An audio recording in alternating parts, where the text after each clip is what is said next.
बाज के जीवन की एक ऐसी कहानी जो आपको सही रास्ता दिखाने में काम आएगी। क्या आप जानते हैं जिस उम्र में बाकी पक्षियों के बच्चे मुंह से ठीक तरह से आवाज भी नहीं निकाल पाते, उस उम्र में एक मादा बाज अपने बच्चे को पंजे में दबोचकर सबसे ऊंचा उड़ जाती है।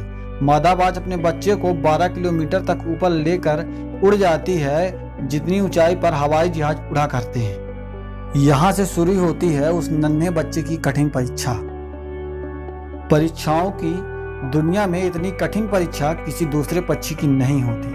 12 किलोमीटर की उड़ान भरने के बाद काफी ऊंचाई में पहुंचकर मादा बाज अपने बच्चे को नीचे छोड़ देती है।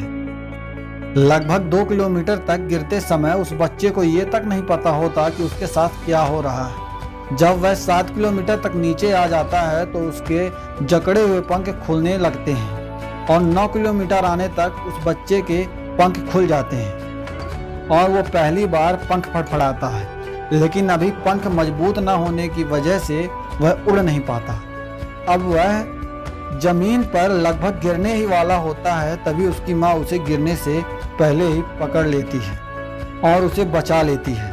यह ट्रेनिंग हर दिन चलती है तब तक कि जब तक बाज का बच्चा उड़ना नहीं सीख जाता। यह ट्रेनिंग एक कमांडो की तरह होती है, तब जाकर दुनिया को एक बाज मिल पाता है और वह बाज अपने से 10 गुना वजनी प्राणी का शिकार कर लेता है।